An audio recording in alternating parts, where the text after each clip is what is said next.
ये कह रहे हैं कि हम सीताराम नाम का जप करते हैं हम्म।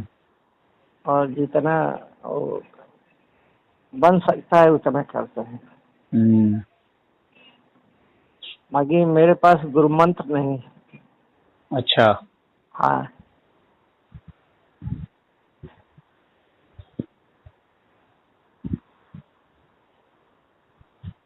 तो क्या सिर्फ इसी से काम चल जाएगा?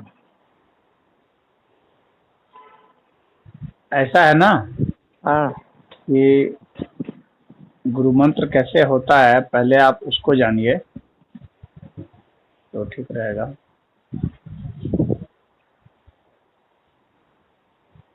एक जो ठीक। सामान्य विधि तो यह है, हाँ एक तो सामान्य विधि यह है हाँ कि जिस व्यक्ति को गुरु माना गया है या जहाँ से दीक्षा ली है उसने कोई मंत्र दे दिया, वह गुरु मंत्र है। हाँ एक तो बहुत ही सामान्य सी बात। हाँ दूसरी बात है कि जो आपके मन में अंतः प्रेरणा से जो मंत्र आया है, हाँ। जिसके प्रति श्रद्धा भक्ति आई है, वह मंत्र भी गुरु मंत्र कहलाता है। अच्छा, हाँ, अंतः प्रेरणा से जो मंत्र निकलता है। ठीक। तीसरी बात यह है कि जब कोई एक्सीडेंट से कोई मंत्र आ जाता है, हाँ हाँ, जैसे कि मान लीजिए कि कहीं ऐसे गए घूमने, हाँ मंदिर संदिर में कहीं भी गए, तो वहाँ पर हाँ एकाएक जो है वह मंत्र हाँ जो है आपके सामने आ गया और जो है आपने जो है उसको स्वीकार कर लिया। हाँ हाँ, तो वह भी गुरु मंत्र होता है। तो हाँ हाँ, तो ये हो गए। इसके बाद जो है एक चौथी विधि भी है, वह यह है हाँ कि व्यक्ति के नाम से और उसके राशि से और उसके डेट ऑफ बर्थ से, इन सब से भी, ज्योतिष के हिसाब से भी मंत्र निकाला जाता है कि हाँ इनके लिए कौन सा सुटेबल मंत्र होगा, तो वह हाँ मंत्र भी गुरु मंत्र कहलाता है। हाँ और इसके बाद फिर जो है एक प्रक्रिया और है हाँ कि सामूहिक रूप से हाँ किसी मंत्र का उच्चारण जब होता है और उससे जो है उसके जिंदगी में कोई घटना घट जाती है ऐसी हाँ जो उसकी कुंडलिनी शक्ति जगा दे, तो उसको भी गुरु मंत्र कहा जाता है। हाँ तो इस तरह से ये सब सब गुरु मंत्र होते हैं। तो इसमें से मान लीजिए कि अंतः प्रेरणा से अगर सीताराम का आपके पास आया है, हाँ। तो सीताराम आपके लिए गुरु मंत्र हो सकता है। ठीक। हम्म।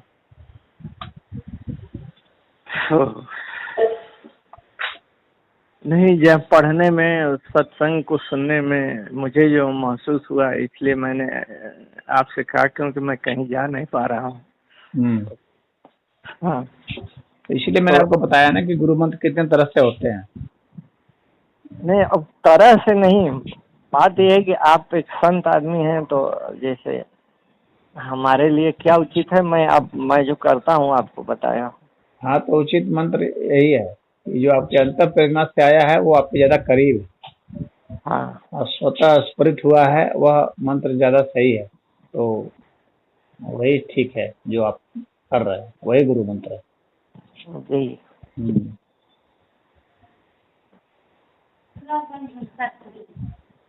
हाँ, ठीक है तब। हाँ, बाद में फिर कभी कोई कंफ्यूजन नहीं पालिएगा, नहीं तो फिर ये गुरु मंत्र नहीं रह जाएगा। नहीं, कंफ्यूजन तो अब भी नहीं है, तब भी नहीं था। हाँ। बशर्ते बार बार सत्संग में ये सुनते हैं। बाकी कहीं कहीं ये भी कहा जाता है कि अ, जिस नाम को जप रहे हो वही सब मिला देगा, भगवान से मिला हाँ। देगा, गुरु से हाँ। मिला देगा। हाँ। हाँ। हाँ, तो हम काउंटर से जपते हैं। हेलो। हम काउंटर से जपते हैं। काउंटर से का मतलब? एक इलेक्ट्रॉनिक वो डिवाइस है जो काउंट करती है। अच्छा अच्छा, तो खुद काउंट नहीं कर पाते हैं? नहीं, खुद काउंट नहीं करते हैं। जो जैसे माला घूमता है वैसे काउंटर पे घूमता है। हाँ, तो माला तो व्यक्ति खुद काउंट करता है ना। माला को व्यक्ति काउंट करता है, ये इलेक्ट्रॉनिक डिवाइस काउंट करती है। नहीं, आप खुद काउंट करने की कोशिश कीजिए। नहीं और महाराज जी,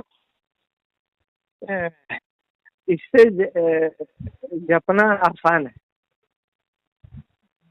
चलिए ठीक है, जप लीजिए, लेकिन याद रखिए काउंटिंग जब खुद करेंगे ना, हाँ तो दिमाग में देखिए दो चीज है, एक एक होता है शब्द, एक होता है अंक। हाँ, हाँ। जब आप जपते हैं तो वह शब्द जो है पुष्ट होता है, लेकिन जब आप काउंट नहीं करते हैं तो जो है अंक जो है अपुष्ट रह जाता है। हाँ हाँ, और जब ये दोनों मिल जाते हैं ना तो हाँ क्योंकि कोई भी जो फार्मूला होता है इस ब्रह्मांड में, जो भी फिजिक्स का मैथमेटिक्स का फार्मूला आया है, ये शब्द और अंक में ही आया है। तो हाँ शब्द और अंक इन दोनों का समन्वय होना चाहिए कि, हाँ कि, कितने अंक से कितना शब्द, या कितने शब्द में कितना अंक। हाँ, हाँ तो इसका जो है एक रिदम होता है, बीट होता है।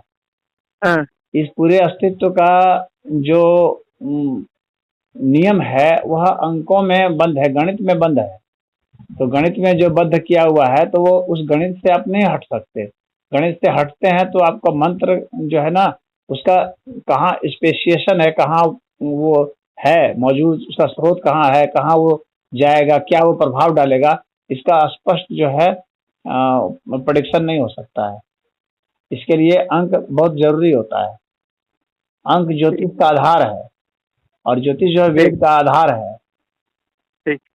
तो इसलिए अंक को नहीं छोड़ना चाहिए। अंक जो है आपके दिमाग में अंक का जो हिस्सा है वो काउंट करेगा, तो उसको कैलिब्रेट करेगा। जैसे कि हमारी सांस चल रही है तो जो हमारी एक सांस आई तो उसमें कितने अंक आए, कितनी बार हम गिनते हैं, तो उससे हम उसका टाइम का कैलकुलेशन करते हैं ना, तो अंक से समय की गणना हो जाती है। ठीक। और उसके प्रभाव की गणना हो जाती है। ठीक है महाराज। हाँ, जबकि अगर कोई दूसरा मेरे लिए काउंट करेगा तो वो उतना अच्छा नहीं होगा, अभी वो बाहरी ही है, अंदर से। यानी हालांकि उसमें मस्तिष्क को ज्यादा ऊर्जा लगानी पड़ेगी, क्योंकि एक जो है काउंटिंग में एक लगेगी ऊर्जा, और एक जो है गिनने में लगेगी। और यही हमारे ऋषियों ने कहा है। हमारे ऋषियों ने कोई काउंटर मशीन से तो किया नहीं था मंत्र जाप, वो तो सांस की मात्रा से करते थे ना, और गिनती से। तो इसलिए हमारी जो पारंपरिक विधि है वो सही है। ठीक। ठीक है। ठीक। ओम हरे महाराज। हरिओम।